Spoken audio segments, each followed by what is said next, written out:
Good day, everyone. I am Jeannie Kitchens, Chief Technology Services Officer with Credential Engine, and I am joined by my colleagues Nate Argo, Phil Barker, and Jared Diener, who will be presenting along with me the CTDL Certificates Terms Proposal. Also have with us today Ariel Bly, who will keep an eye on the webinar and the chat and the Q&A for us as well. And this webinar, of course, is being recorded, as we do with all of our public webinars. The recording and all of the materials will be shared with everyone afterwards. If you registered for the webinar, you will receive a follow-up email with the recording and the materials that we will share today. Today, our topics are an introduction to the CTDL update process, an overview of the CTDL certificates task group, an example of CTDL linking certificates data, and finally, an introduction to the version 3.1 CTDL certificates terms proposal. And we will conclude the webinar with instructions on how you can comment on this proposal and participate with this process. All through the webinar, if you would like to use the chat and the Q&A, please do feel free to do so. We'll also, at the end, try our best to have additional time for Q&A, but as we go through the slides, if you have any comments or questions, please go ahead and put them in the chat or use the Q&A. And feel free to say hello to everyone in the chat as well. For those of you who may be new to Credential Engine, our mission is to map the credential landscape to empower people to find the pathways that are best for them. And today we're going to focus on how we support that mission through our technologies. And this is a picture, a high-level picture of our technologies. And today we're going to be focused on the credential transparency description language. The CTDL is a very large schema that describes the characteristics of credentials, skills, jobs, providers, and much, much more. And all of the Credential Engine tools or technologies are built upon the CTDL. We have an entire suite of publishing tools that are available for publishing CTDL as linked open data structure to the credential registry, which is a long-term data store for linking data together and making it available for other systems and applications to consume and utilize that data to help inform people and power ecosystems. This is a picture that gives you a good idea of the breadth and depth of the CTDL. On the right, you can see a lot of little circles with names on them. Those names are what we call CTDL classes, and the arrows are notional. They are to communicate that the intent of the CTDL is to link information together. So you could see that the CTDL can be utilized to describe not only credentials, but the connection of credentials to many other things, including jobs, assessments, learning opportunities, including courses in the context of pathways. And you can describe those credentials in great detail as well with things like cost, financial assistance, duration, and so on and so forth.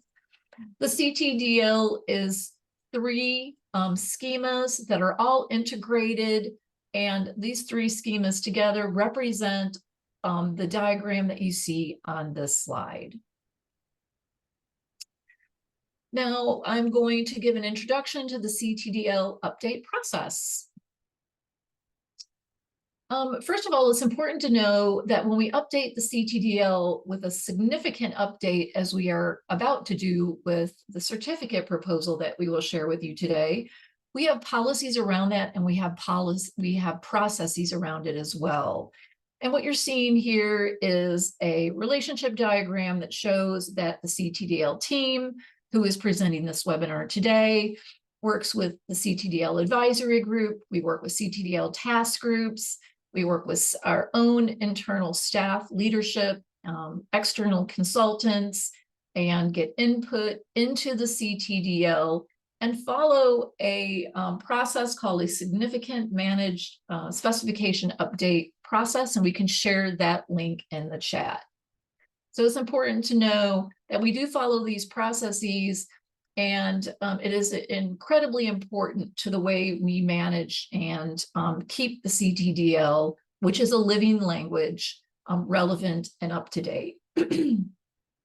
So when we update the CTDL, we convene and we complete task groups of subject matter experts, typically over a set of 6, sometimes 7 meetings. They take approximately 3 months.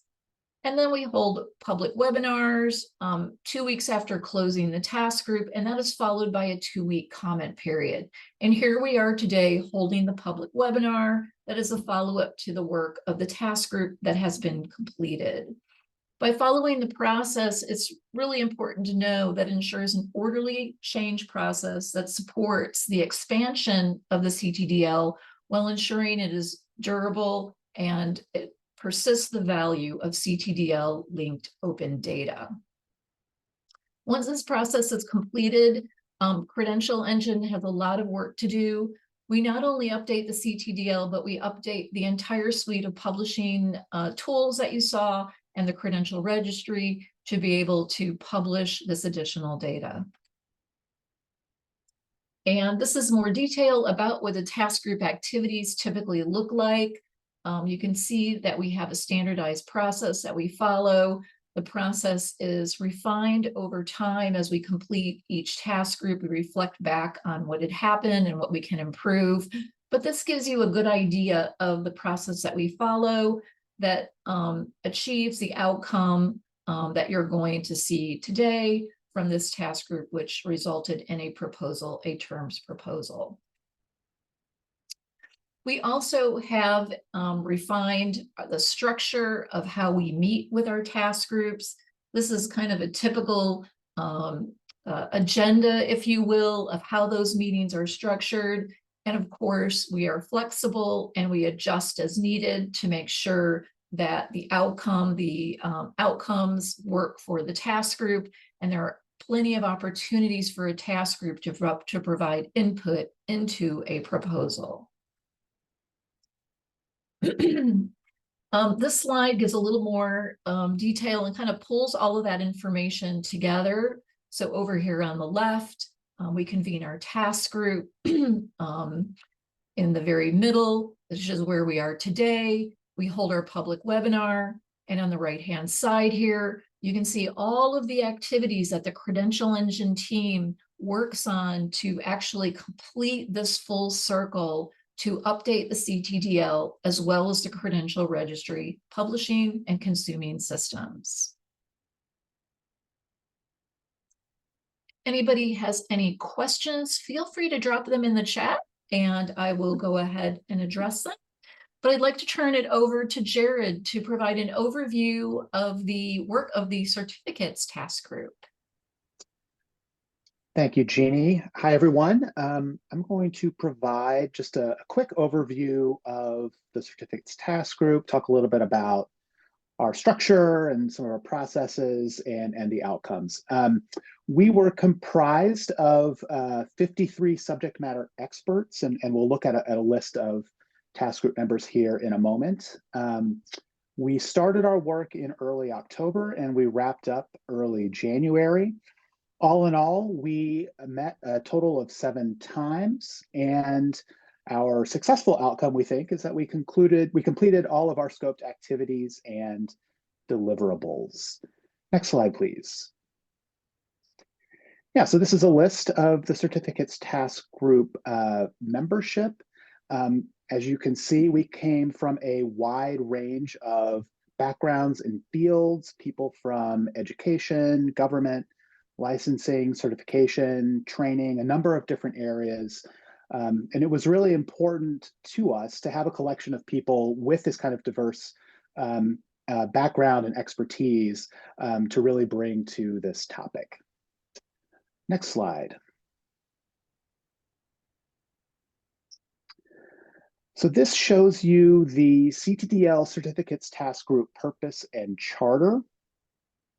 And as a little bit of background, we've heard over the last couple of years from a number of our US-based partners that we should consider expanding the types of certificates in CTDL, thinking in particular about types of industry, vocational, career, technical, secondary, and post-secondary certificates that we often see offered by providers or embedded in programs. So our purpose was to revisit the definition and framing of the term certificate in CTDL, and then to make any proposals necessary to update the CTDL so that it accurately represents the needs of this ecosystem. And there's a link there at the bottom of the slide, which we will send out after this meeting, where if you wanted to go in and look at the task group plan and charter, you can do that. Next slide. So this shows our activities and deliverables. It follows the typical task group activities that Jeannie showed a little bit earlier.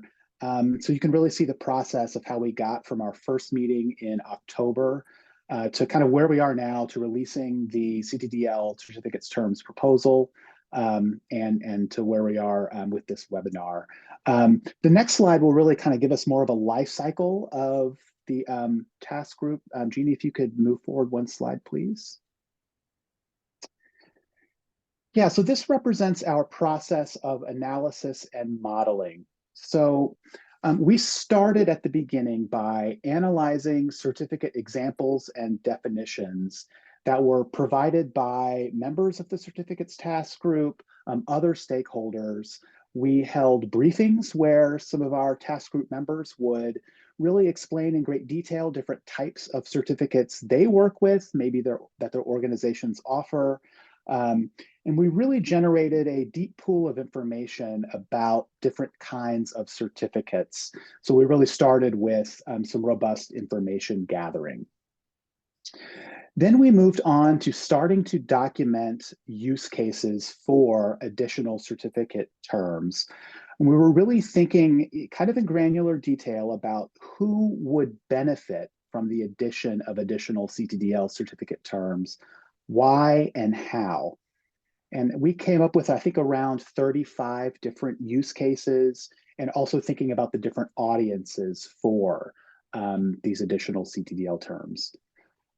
We used these use cases then to start modeling the domain, and we really used the use case to drive the development of our additional certificate terms model. And then finally, number 4, we then developed the certificates terms proposal that we'll look at here in a little bit. This was a very iterative process.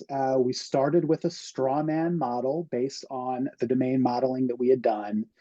We developed it, we received feedback, we received more feedback, we refined it and developed it some more until we arrived at the version that we are going to look at here in a moment. I think that's it from me. Okay, I will thank you, Jared. turn it over to my colleague, Nate. If anyone's interested in those details, all this documentation that Jared mentioned is available to be viewed. So we can share that as well, and you can take a look at the in-depth analysis that happened during that task group. And we are going to move on. Please put any questions that you have about the certificate task group in the chat or the Q&A, either one. Apologies again if anyone is having issues accessing the chat, but feel free to go ahead and use the Q&A. Right. We are going to take a look at an example of CTDL linking certificates data presented by Nate. Yep. So we wanted to kind of give a sense of what CTDL looks like already, the classes and properties and things that are there, how it works, the sort of environment that these new certificate types are going to be going into. So you can see on this slide here a list of the existing classes. We don't have the new certificate types listed here yet. We're going to be getting to those in a moment, but here's what we've got so far. A lot of these are degrees, and you can see degrees at different levels. You can see we have sort of vanilla certificates there, as well as apprenticeship related certificates, and a number of other classes. Next slide, please. Yeah, and Nate, I wanted to include this here because this task group focused only on certificates, and you can see there's many other types of credentials, lots of different types of degrees here.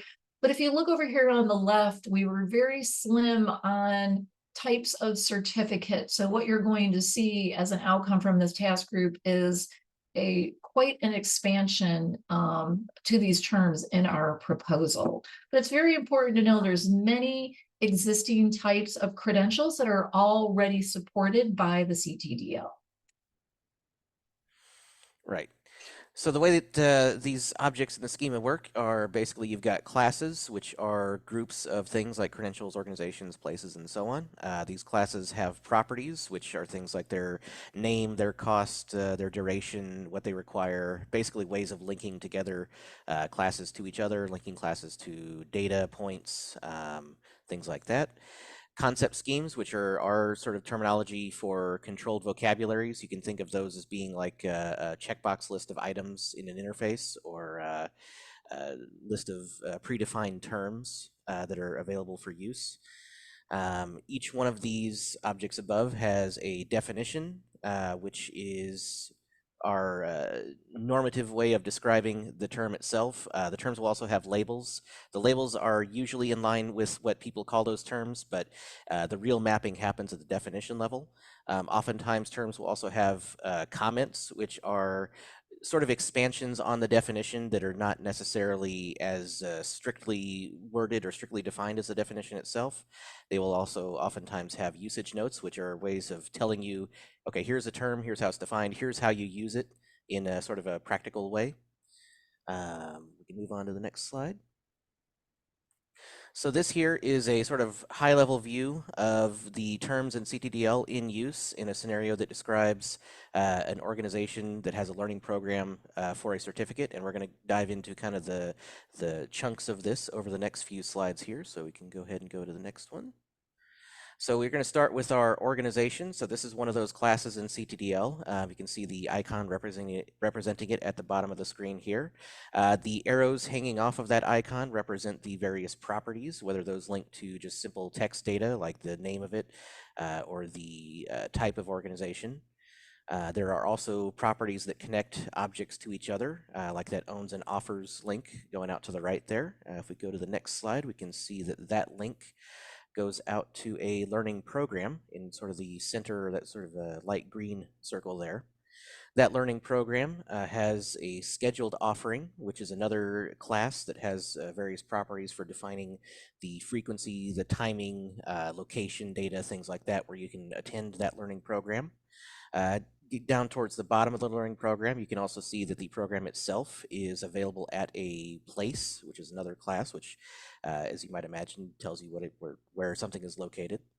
There's another arrow coming off the learning program, is preparation for, which if we go to the next slide, links out to a certificate. So this is sort of the vanilla high-level certificate class that we already have in CTDL. You can see there's a number of properties coming off of that to the right. You can see the learning delivery type, the assessment-related information, name, description, things like that. Coming off of the certificate towards the top of it here, we have the duration profile, cost profile, and financial assistance profile. So these are sort of lower level classes that can be shared among the other higher level classes. These tell you kind of, as their names imply, the duration profile tells you approximately how long it takes to earn that credential. The cost profile gives you a sense of how much it costs and what those costs go towards, whether those are things like scholarship, books, fees, things like that.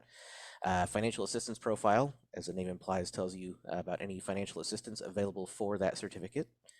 And go to the next slide, please.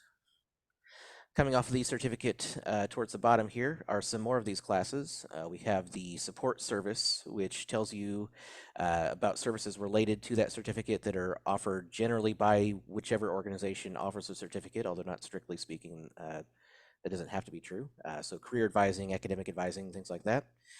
Down towards the bottom here, we have a target job property, which basically tells you this certificate is related to this job here. In this case, it is a chemistry instructor. And then down at the sort of center bottom there, we have condition profile. You'll see condition profile a lot throughout CTDL.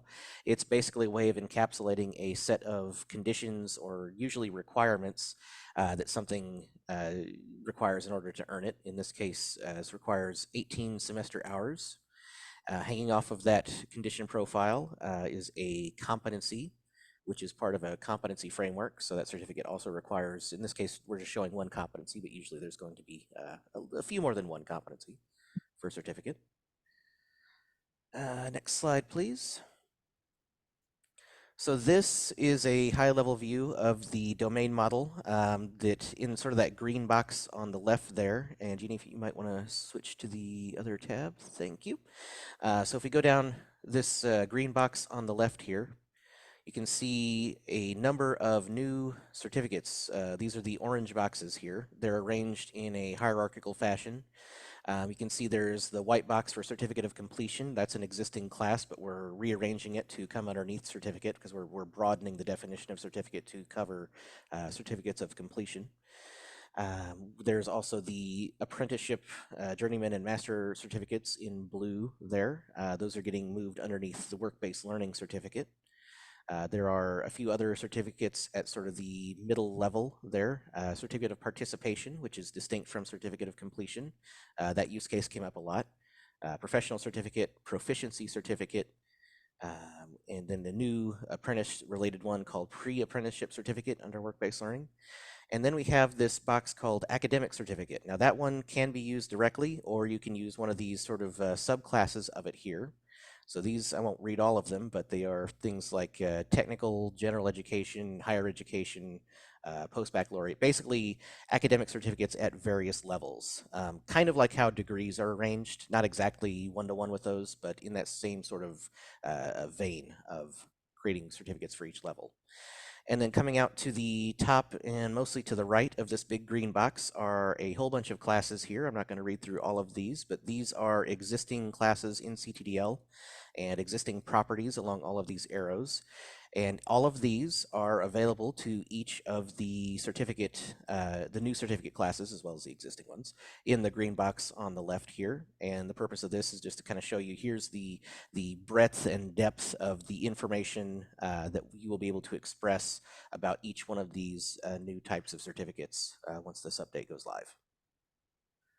And is there anything else here? I think this last slide is just kind of a summary of the properties and classes in that diagram we just looked at. I'm not going to read through all of this, but certainly if you have any questions on any of these, feel free to ask and we will happily answer those. Yeah, thank you, Nate. The main the main point of the prior slide in showing the existing CTDL model and how it supports certificates and the very, the depth of the story that can already be told with the CTDL. This task group is a little unusual because typically we have to add classes that support, in this case, certificates, but we didn't need to do that. We already have all the supporting information that exists in the CTDL. Jeannie, Yeah. I think you meant to say typically we had to typically we have to add properties. Yes. Because Typically we did add classes. We have to add a lot of properties and often additional classes that help tell the story that we want to be told to support the use cases. But this was a little bit different, right, Phil? And that's right, yeah. With that, I'm going to give it to Phil to introduce the version 3.1 draft certificate terms proposal. Okay, go on. So, yeah, typically when we go through a task group, we are modeling a domain that is new for CTDL. So, the previous task group that we worked on was the rubrics task group. CTDL didn't have anything to do with rubrics, so we had to add new classes. We had to add some new properties that were specific to rubrics. We had to put together a domain model to show how those new properties and the existing properties could be used together to describe a rubric. This task group was somewhat different because most credentials are described using the same properties. Most credentials, certificates included, fit into the same place in the domain model. But what we needed, that shortcoming that Jared mentioned earlier, was that we didn't have a very good way of describing the different types of certificate. And this contrasted quite starkly with the number of ways we had of describing degrees, for example. So the main aim of this task group and the main result, the main outcome in the proposal is definitions for different types of certificate, which will fit in the domain model, all in the same box as any other credential does, as Nate just showed. And in fact, I think we only added one new property. The first thing that I want to stress again is that we already have a lot of credential classes, and many of those credential classes are adjacent to certificate. They describe things that are very similar to certificate. The most similar one is going to be certification. We define a certification as being a credential that is time limited, that shows competency or proficiency, an ability to do something. And it's that time limited nature that makes it different from a certificate, because certificates are not time limited. They don't require renewal. So if you look at this and you think, well, where does my certification fit in this hierarchy? The answer is it doesn't, because it already fits somewhere else within the CTDL class hierarchy for different types of credentials. Likewise, diploma fits somewhere else. We have micro-credentials as well already. And of course, we have degrees. So we focused, and we're showing here, just the certificate classes that we already have and that we are proposing. This display on the right is intended to show the hierarchy that we have. So certificate is the top level type of certificate, and then underneath that we have more specific types of things that are still certificates. And the second thing that I want to stress is that at any point in the class hierarchy, if you find that your specific type of certificate isn't covered, it's still covered by the broader term. So if you have a type of certificate that isn't listed here, you can still describe it in CTDL as a certificate. We don't have the idea of, you know, a class of things that is other, not elsewhere described. We always use the next level up in the hierarchy as the fallback, if you like, for when we do not have a specific class to use. That said, we now do have a much more adequate range of classes of certificates. And you can see here that only one of them is unchanged from what we had before this work group. And even that has actually moved its position in the hierarchy. And that's because we've made a change to the definition of certificate to broaden it slightly. And the terms that are highlighted in blue are the ones that existed before and have been changed. So certificate was changed before. It had to, it showed that somebody had learnt something, had passed an assessment or fulfilled other requirements of a program in order to earn a certificate. We've broadened it so that you don't necessarily have to have passed the an assessment in order to get a certificate. And that means that our existing certificate of completion, which simply says that somebody has completed a program and haven't necessarily shown that there's not necessarily been any assessment or any proof that they've learned anything. Certificate of completion now comes under certificate, which makes a lot more sense than before, when a certificate of completion wasn't in fact a certificate. Now it is a certificate. That makes sense. Very similar to certificate of completion is certificate of participation. And the difference between a certificate of completion and a certificate of participation is that the certificate of participation doesn't mean that you've necessarily completed the program or learning opportunity or thing that you're enrolled on. And you might wonder, what's the value of such a certificate? It doesn't show that anybody's learned anything. It doesn't even show that they've completed a course, attended everything that they should have done.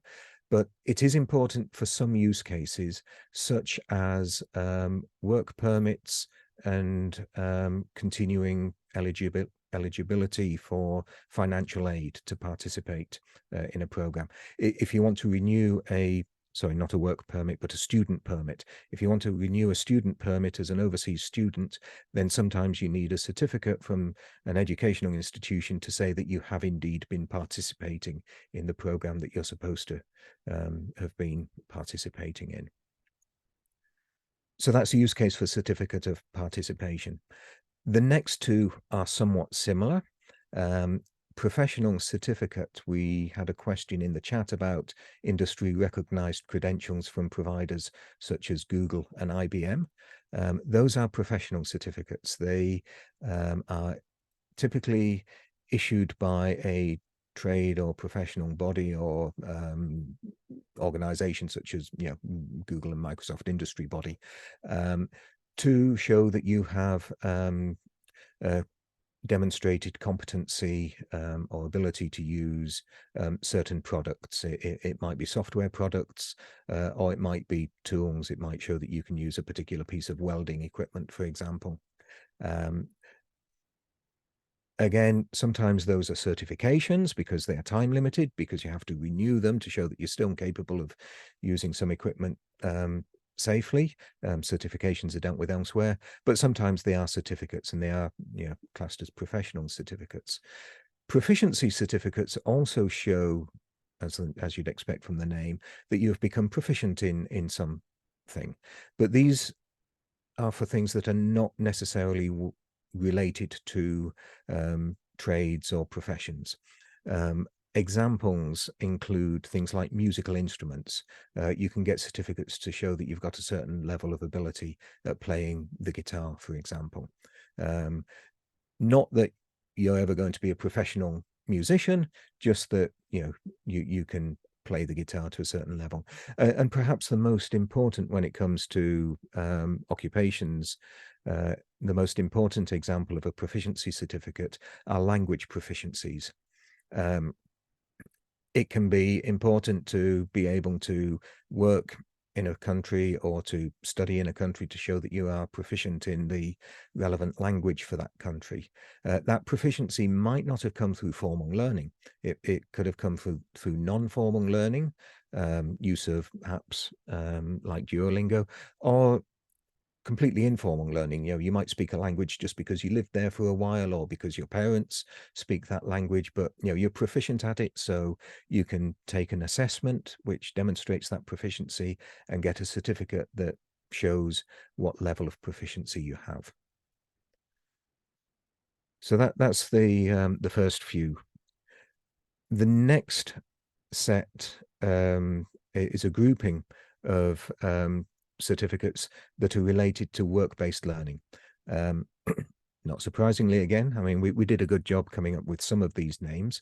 These relate to certificates that you acquire by learning things through work.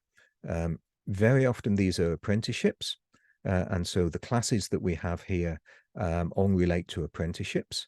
But remember, if you've got a work-based learning certificate, or a certificate that's been acquired through work-based learning that isn't an apprenticeship, then you can still call it a work-based learning certificate.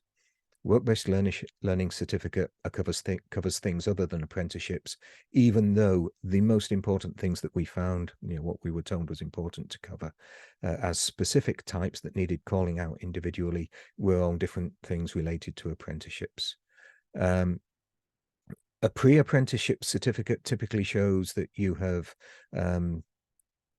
passed a program, passed an assessment that shows you're ready to start an apprenticeship. And then we have the apprentice, journeyman, and master trade certificate that shows different levels of accomplishment within a trade or profession. Must remember to mention, I did say that we have one new property. That new property is one that allows you to say whether an apprenticeship certificate, apprentice, journeyman, master trade certificate is a registered apprenticeship. And we have other existing properties, and in fact another new class that you can use to describe the registration. So we have one property, a new one, which is a simple binary yes, no, that will tell you whether an apprenticeship is registered. And we have other properties that can be used to provide more detail about registration, should that be necessary. So, as well as the all of the certificates that I've described so far are, broadly speaking, non-academic. They don't relate to certificates that come from school learning. The rest of the certificates that we have all relate to academia certificates that are offered through academic programs. Now, an important thing to mention now is that if you are representing a school or academic organization, you can issue any of these other certificates as well. You're not limited just to the academic certificates if you're at an academic organization. And very often programs will issue proficiency certificates or professional certificates to students, as well as the academic certificates that they issue. And also work-based learning certificates can be linked to, they can be jointly run in partnership between work-based learning and an academic institution.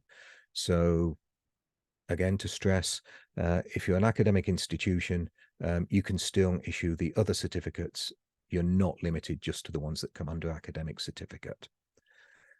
So to move on to what these academic certificates are, they broadly cover 2 or 3 dimensions. One dimension relates to the level of study. Second dimension relates to the general subject of study, and the third dimension relates to the amount, the amount of time that it might typically take to acquire one of these certificates, or the amount of learning that's involved. And they're shown here primarily by level and subject. Secondary level certificate is a certificate that's awarded for secondary level education. Doesn't have to be awarded by a secondary school. Sometimes adult learners can go back and take such certificates. Similarly, basic technical certificate can be provided to adult learners, and it covers a level that's similar to secondary level certificates, often offered as preparation for entry into programs that lead to the higher levels of technical certificates. And they're often short as well. Technical level 1 and technical level 2 certificates, if you want to get some orientation as to what the levels are, these are require less credit and are to a lower academic level than an associate degree, and are offered as certificates perhaps to people who, well, don't want to do a full associate's degree. Technical level 3 certificate sits between an associate's degree and a 4-year degree, bachelor degree. And these three, well, the technical ones are all in technical subjects, and they all indicate readiness, job readiness. General education certificates, level 1 and level 2, they're at the same level as the technical level 1 and level 2, so a level that's less than that of an associate's degree, and they indicate that somebody has met general education requirements at those levels. Higher education, level 1 and level 2, these are awarded not so much in the US, but in European countries, for people who have enrolled at a higher education institute, have completed 1 or 2 years of study, but not gone on to get the degree. And post-baccalaureate certificates are awarded at level that's higher than a bachelor's degree. Postmaster's certificates are awarded at levels that are higher than master's degrees. So that's all of the new classes that we've introduced relating to certificates. We have one other class, which is on the next slide, which relates to the registration of the apprenticeship certificates. It allows you to describe when an apprenticeship certificate was registered, with whom it was registered, what was the QA process, and so on. And the next slide shows the one new property that I mentioned, which is the binary property to show that an apprenticeship is registered or not. And could we just take a quick look, Jeannie? Do we have time to look at the actual proposal document? Let me unmute. Yes, I have that. Okay, because I don't want to go through all of this. I just want to give people an indication of where they can find further information about this proposal, which is in the document. And if you scroll down, you'll see, first of all, we've got sort of information about the document and background information, the various updates that we went through, and keep going. Links to examples. The class hierarchy here, using the same color coding, blue highlighted text is a proposed change. The peachy orange highlighted text represents something that's new. And you'll see here you've got the definitive definitions for each of the classes that we have under Credential. So there you can see the definition that we have for Credential. There's been a change in that, as indicated by the blue highlighting of the heading. And there are also comments which help to clarify, or intended to clarify, things like that, why you should use one class rather than another. And the key point here is that certificates are distinct from degrees. And then for each of the subclasses, we have similar definition, always there, always quite brief, sometimes a comment to add further explanation to that definition, and examples. And the examples aren't intended to be normative, there to give some indication of how we see these being used. It's information that will normally go into the handbook rather than the term definitions when we or, assuming this proposal is accepted.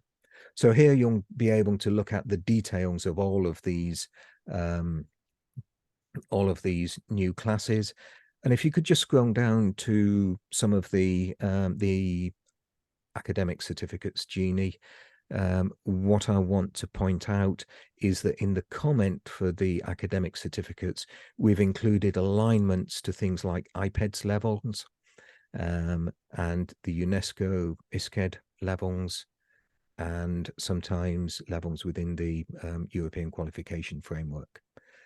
So that's where you'll be able to find further information that hopefully clarifies when you should use a technical level 1 certificate as opposed to technical level 2 certificate. And yeah, I think people who are interested will need to spend a little bit of time looking through these, checking that they're clear how they would use these definitions for themselves, how they apply to the type of certificate that they would want to describe. And then after we've listed all of the different types of classes on just those underneath the certificate hierarchy, again, that there are others.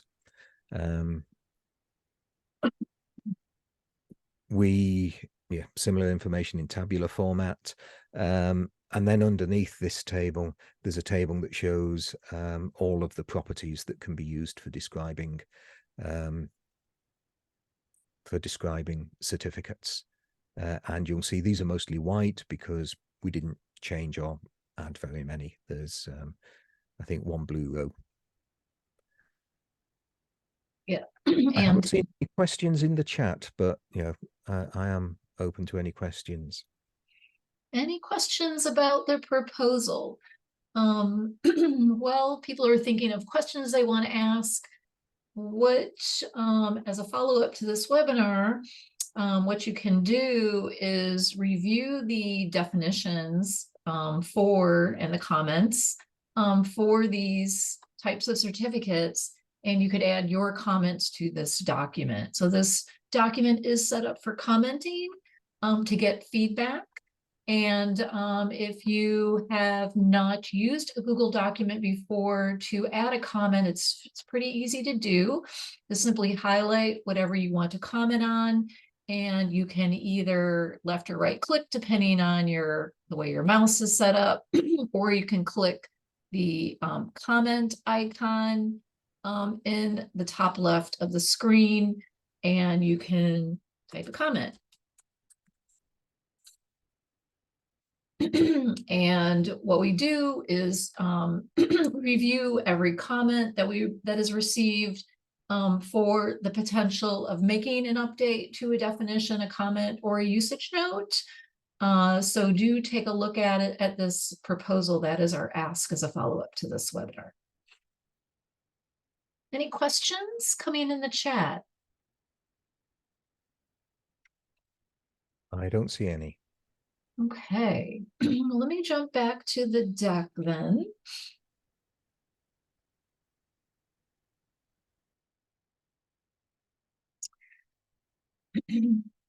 So following this webinar is a comment period. The deadline for commenting is February 16th.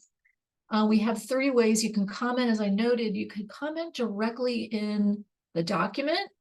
That way you will have the context directly with the certificate term, definition, or comment that you want to suggest a change for, or simply ask a question, or just make a general comment about. And the other thing you can do is, if you prefer, you can send an email to info@credentialengine.org. This account is monitored, each business day during normal US business hours. And we also maintain a GitHub repository. For those of you who prefer a more technical look at things, you're welcome to go to the issue in our GitHub repository and comment on there as well. So we do offer all of these options, and we encourage you to comment. We encourage you to ask questions. All questions are good questions. So don't be shy. Take a look at this proposal and provide your feedback. Share it with your colleagues that you believe would want to be informed about this and may want to ask a question, have a comment, or make a suggestion. And while this is going on behind the scenes, the CTDL team and the Credential Engine technical team are preparing for updating the system. And that includes all the things on this list. We have to update the CTDL handbook, the minimum data policy to include these types of certificates.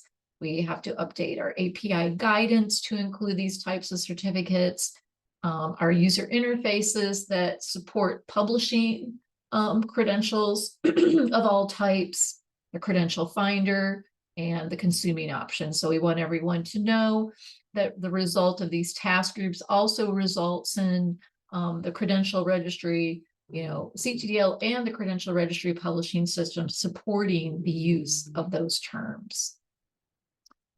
And as I said, this has been recorded. We will send a follow-up email to everyone who participated with or registered for this webinar and could not join us today.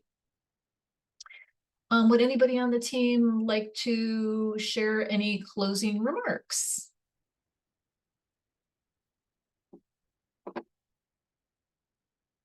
If not, and we do not have, let me just give one more second to see if anyone has any questions.